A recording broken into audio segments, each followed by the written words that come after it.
मैं हामिद 20 साल शौक और शरारती सा नौजवान था। मेरी आंखों में हर वक्त शरारत नाचती थी और मेरा दिमाग नत नए ऐसे तरीके ढूंढता रहता जिससे कि मैं लोगों को परेशान कर सकूं। मैंने 12वीं जमात पढ़ने के बाद बीबी में दाखिला ले लिया था। मैं यूनिवर्सिटी में आया तो अपनी खुश शक्ल की बदौलत सबके दिलों में ही जगह कर चुका। सबके सामने मैं चुपचाप शरीफ इंसान बना रहता।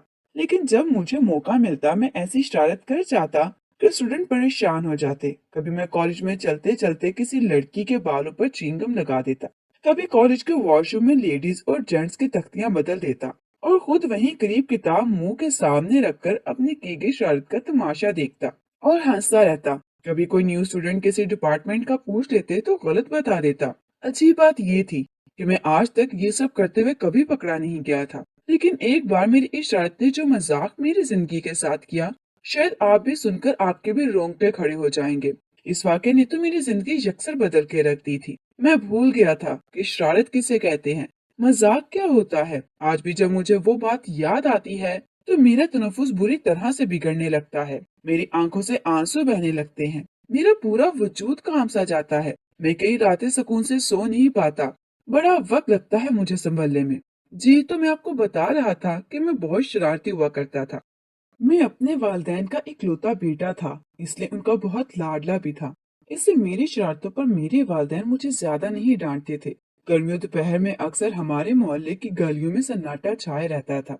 जब मैं तपती धूप में अपने घर में दाखिल हुआ तो सामने अपने इकलौते मामू को देखकर हैरान भी हुआ और खुश भी, क्योंकि वो कनाडा से आए थे। वो बिना पेश के इत्तला के पहुंचे थे। उनकी आमद हमारे लिए सरप्राइज थी। वो बस चंद दिन के लिए आए, फिर उन्होंने नाना नानी के पास इस्लामाबाद चले जाना था। मेरी तो खुशी की कोई इंतहा न रही थी। खाना खाने के बाद मामू ने अपना बैग खोला और सबको तोहफे तहाइफ देने लगे। मैं बड़े इश्तियाक से देख रहा था कि मामू मेरे लिए क्या लाए हैं। मामू ने मुझे एक दूरबीन दी तो मुझे वो देखकर हैरत सी हुई थी। मैं क्या बच्चा था जो दूरबीन से आसमान के परिंदे देखकर खुश होता। मुझे अपना तोहफा जरा भी पसंद नहीं आया था। मैंने कहा, मामू ये आप मेरे लिए क्या उठा लाए हैं। वो कहने लगे कि बहुत अच्छी और महंगी दूरबीन है। रख लो मियाँ हामिद, जिस उम्र में तुम हो तांग चांग के काम आएगी। ये बात मामू ने मुझसे बड़ी राजदारी में की थी। ये सुनकर तो जैसे मुझे एक नया शुगल सा मिल गया था। वो दूरबीन वाकई कोई आम सी दूरबीन नहीं थी, बड़ी कमाल की चीज थी। सबसे पहले तो मैंने रिटायर्ड अनवर साहब के घर पर झांकना शुरू किया, क्योंकि बड़े असूल परस्त और सख्त मिजाज किस्म के शख्स थे। मुझे तो देखते ही लेक्चर देना शुरू कर देते थे। चूंकि पूरे मोहल्ले में हमारा ही मकान 2 मंजिला था, इससे वहां से देखने पर सामने के घर साफ दिखाई देते थे और दूरबीन से तो कमरे की हर चीज वाज़ेह नजर आती थी। मैंने जब रिटायर्ड साहिब के कमरे की एक एक चीज को दूरबीन की मदद से साफ तौर पर देखा तो दिल ही दिल में मामू को ढेरों दुआएं दी थी। वो दूरबीन चीजों को इस कदर करीब से दिखाती थी कि कमरे में मौजूद बुक शेल्फ पर रखी किताबों के नाम तक मैं बड़े आराम से पढ़ सकता था। रिटायर्ड साहिब अभी अपनी रॉकिंग चेयर पर बैठे किताब पढ़ रहे थे। मुझे खैर उनके इस काम में जरा भी दिलचस्पी न थी। मैंने दूरबीन को दूसरे घरों की जानिब किया तो बराबर वाले घर में अशरफ अंकल अपनी सोही बेगम को जगाने की कोशिश कर रहे थे और वो मुसलसल उनका हाथ झटक रही थी। रात के स्पैर शोहर बीवी से ऐसी छेड़छाड़ क्यों करता है, मुझे अच्छी तरह से अंदाजा था। इससे पहले कि कोई फिल्मी सीन शुरू हो जाता मैंने फौरन दूरबीन का रुख बदल लिया था और खुद को सर्जिश भी की थी कि नहीं मियाँ हामिद, बुरी बात है, किसी की इस तरह की प्राइवेसी देखना गुनाह है। मैंने कैमरा एक ऐसे घर की तरफ घुमाया जहाँ चंद माह पहले ही एक बेवा खातून आकर रहने लगी थी, जिनकी एक ही बेटी थी। वो भी बेचारी माजूर थी, लंगड़ा कर चलती थी। वो 7-8 साल बच्ची शायद पोलियो की मरीजा थी। चेहरे से बहुत प्यारी और मासूम थी। एक आड़ बार ही मैंने इस बच्ची को देखा था। वो खातून भी ज्यादा उम्र की न थी। वह मुश्किल 25 साल की जवान औरत थी। दिखने में खूबसूरत थी, लेकिन मुझे लड़कियों और औरतों में दिलचस्पी बहुत कम थी। इससे कमरे में खिड़की के पास एक राइटिंग टेबल पड़ा हुआ था। उस वक्त भी उसका लैंप चल रहा था। वो बच्ची किसी डायरी में कुछ लिख रही थी। मैंने कैमरे के बटन को दबाकर करीब किया तो कागज पे लिखे हुए हरफों पर फोकस किया तो जो कुछ वो लिख रही थी पढ़कर मेरा दिल अफसुर्दा सा हो गया था। वो इतनी सी बच्ची क्या कमाल की लिखा रही थी। लफ्जों से अपने दर्द को बयान करने का ऐसा हुनर जानती थी कि जिन्हें पढ़कर मैं अपनी आंखों से बहते आंसू को रोक नहीं पाया था। वो खत लिख रही थी, जानते हैं किसको? अल्लाह मियाँ को। खत में लिखा था कि मेरे प्यारे अल्लाह मियाँ, मैं जानती हूँ कि आप अपने नेक और अच्छे बंदों को अपने पास जल्दी बुला लेते हैं। मेरे अब्बू भी आपको बहुत प्यारे लगते थे, इसलिए वो भी आपके पास मुझे छोड़कर चले गए। लेकिन आपको मेरे बारे में भी सोचना चाहिए था। मुझे अपने अब्बू बहुत याद आती हैं। मैं रोज उन्हें याद करके रोती हूँ। अम्मी भी अब्बू के जाने के बाद हंसना भूल गई हैं। वो मुझे घर में बंद करके काम पर चली जाती हैं। मुझे अकेले घर में डर लगता है। जब बिल्लियां जोर जोर से गड़ाती हैं, कुत्ते भौंकते हैं तो मैं कांप जाती हूँ। खुद को कमरे में बंद कर लेती हूँ। वो कमरे के एक कोने में बैठ जाती हूँ। मुझे उस वक्त अब्बू की बहुत याद आती है अल्लाह मियाँ। पहले जब मुझे डर लगता था तो वो मुझे अपने सीने से लगा लेते थे। मेरा सारा डर खत्म हो जाता था। अब मुझे कौन सीने से लगाएगा? कौन मेरी प्यारी शहजादी कहेगा? आप प्लीज मेरे अब्बू को वापस भेज दे। उनसे कहें कि उनकी मरियम बहादुर नहीं है। उसे अपने बाबा के सीने में छुपकर ही सुकून आता है। सारा डर भाग जाता है। ये लिखकर इस तहरीर पर दो मोटे मोटे आंसू गिराए थे। आंखें मेरी भी नम हो चुकी थी। मैंने आज से पहले कभी गौर ही नहीं किया था कि इस घर के मकीन हैं कौन और कैसे जिंदगी गुजार रहे हैं। यहाँ तक कि मैंने कभी इस बच्ची को माँ को भी गौर से नहीं देखा था। इसकी ये तहरीर पढ़कर मुझे बहुत दुख हुआ था। न जाने इसके वालिद की मौत किस वजह से हुई थी, लेकिन बात बहुत दुख की थी। मैंने गहरी लंबी सांस ली और अपनी दूरबीन एक साइड पर रख दी।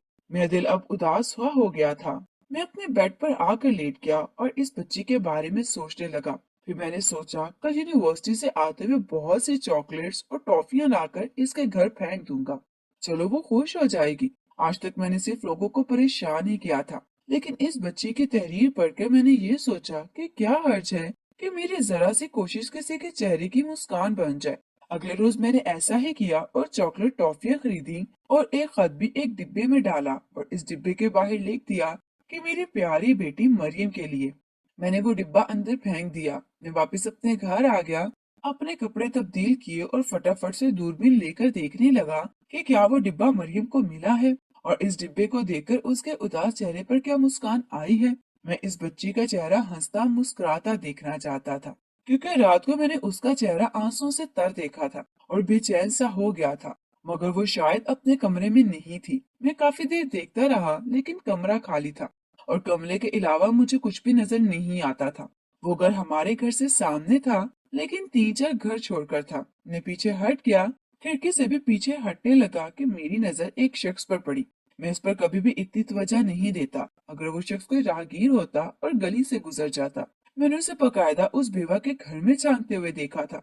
वो कौन था वो शख्स? अगर उनका कोई जानने वाला था तो ये झांकने का क्या मकसद था? वो सीधी बेल बजा सकता था। और अगर वो कोई अजनबी था तो झांक क्यों रहा था?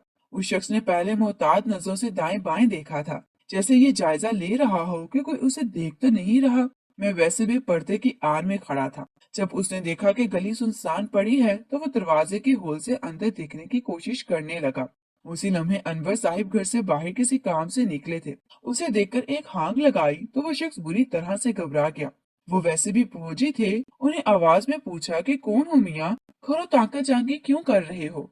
वो ये सुनकर ही घबरा गया और वहीं से पीछे की जानिब भाग गया।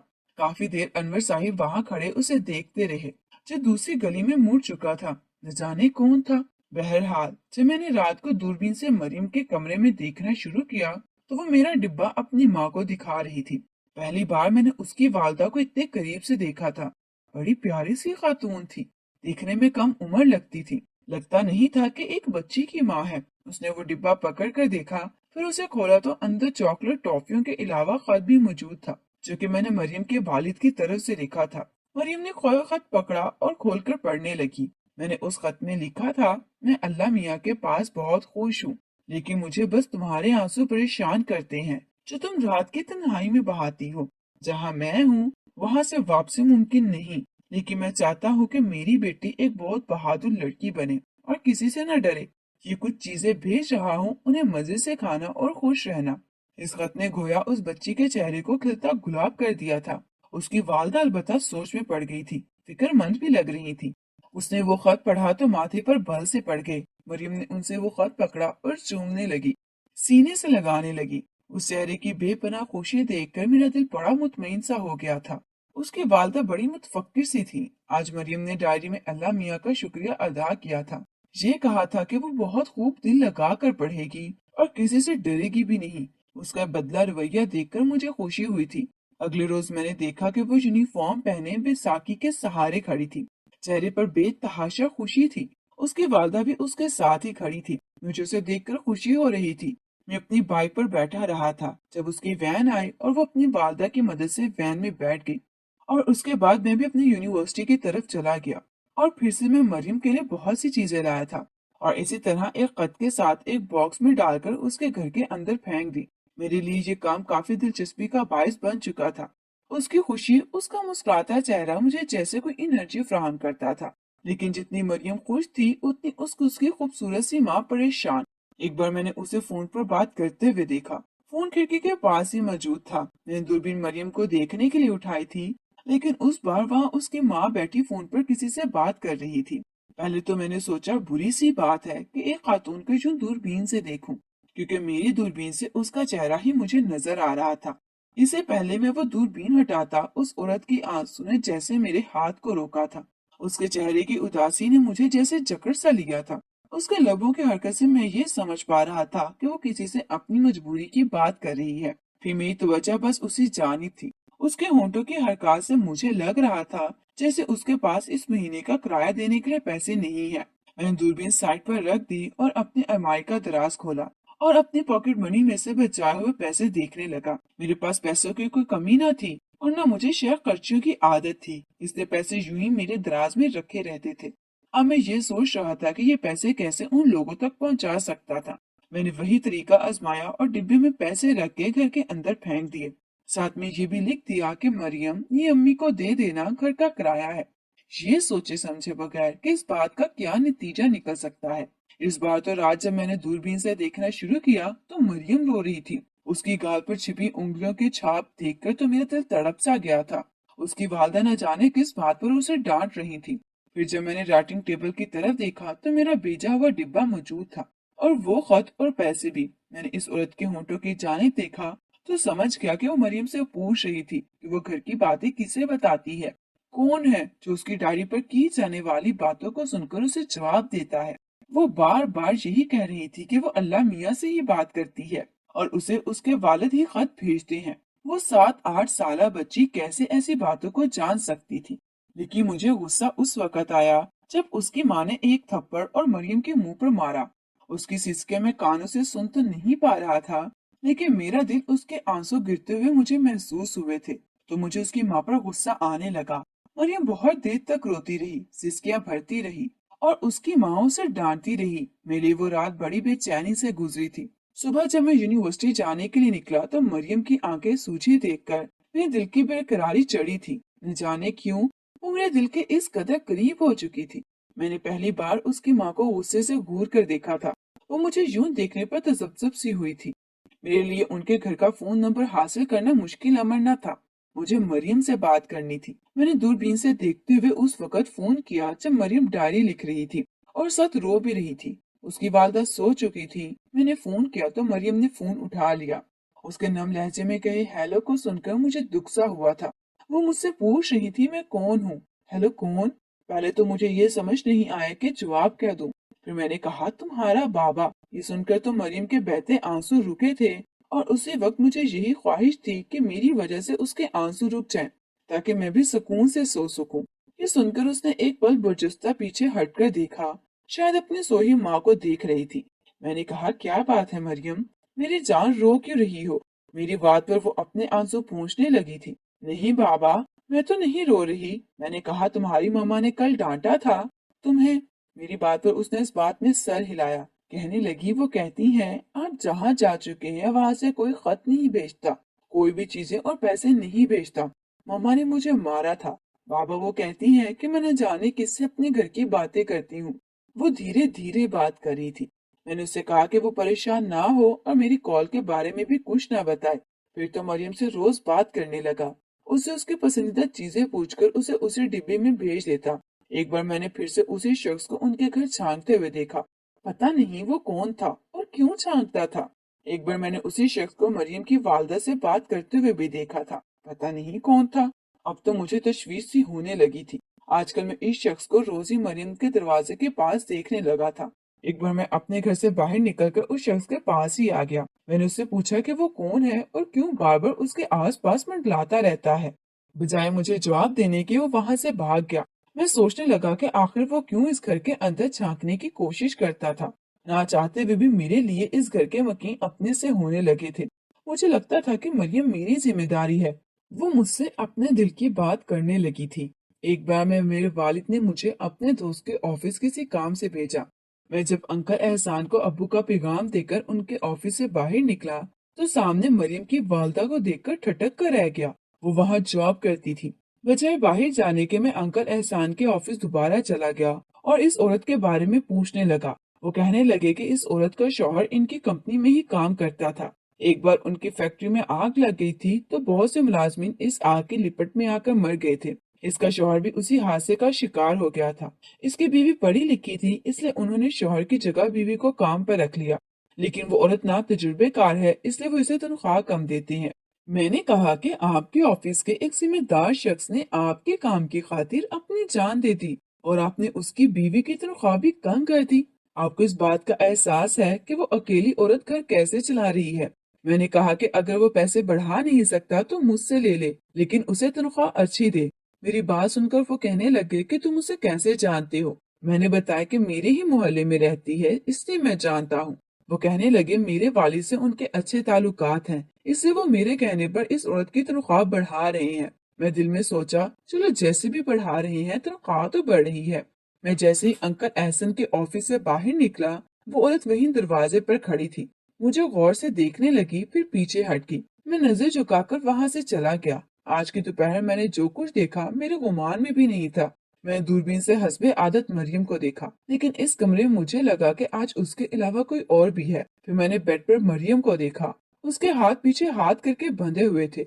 उसके मुंह पर भी रुमाल बांधा गया था। उसके आंसू बह रहे थे। ये देखकर रो मेरे रोंगटे खड़े हो गए थे। और जबकि मैं दो मर्दों को मरियम के साथ इस कमरे में देखा तो मेरी जान ही निकल गई। मैंने दूरबीन वही फेंकी और भागता हुआ उनके घर पहुंचा। मैंने दीवार फलांगी और अंदर दाखिल हो गया। इससे पहले कि वो लोग मरियम को किसी भी किस्म का नुकसान पहुंचाते, मैंने मरियम के कमरे के पास जाकर वो दरवाजा धड़धड़ाना शुरू कर दिया। कुछ ही देर में जब दरवाजा खुला तो मैंने उस शख्स को अंधाधुंध मारना शुरू कर दिया। वो वही शख्स था जो बार बार उसके घर के अंदर झांकता था। उसके साथ एक और भी शख्स था। मैंने दोनों को ही मारा था। शोर की आवाज सुनकर बहुत से पड़ोसी दरवाजा बजाने लगे।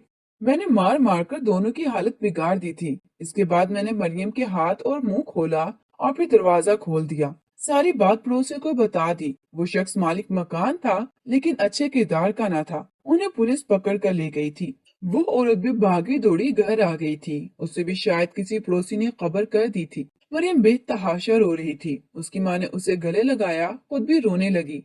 मोहल्लेदार उसे तसल्ली देने लगे, कहने लगे अगर हामिद वक्त पर ना पहुंचता तो आज तुम शायद अपनी बेटी को भी खो बैठती। इस औरत ने मेरा शुक्रिया अदा किया। मरियम मुझे ही देख रही थी, न जाने क्यों, लेकिन इस रोती हुई बच्ची को मैंने आगे बढ़कर अपने साथ लगा लिया। उसके आंसू अपने हाथों से साफ किए और औरत कहने लगी कि अब वो इस घर में नहीं रह सकती और इतनी जल्दी उसे कोई मकान भी नहीं मिलेगा। मेरे वालिदैन भी ये सब देख रहे थे। मेरी वालदा ने कहा कि कुछ दिन वो हमारे घर पर रह ले, जबकि सब मोहल्ले वाले उसके लिए घर का इंतजाम कर देंगे। जब वो हमारे घर आ गई तो मैंने अपने वालिदैन से इस औरत के साथ निकाह की ख्वाहिश जाहिर कर दी।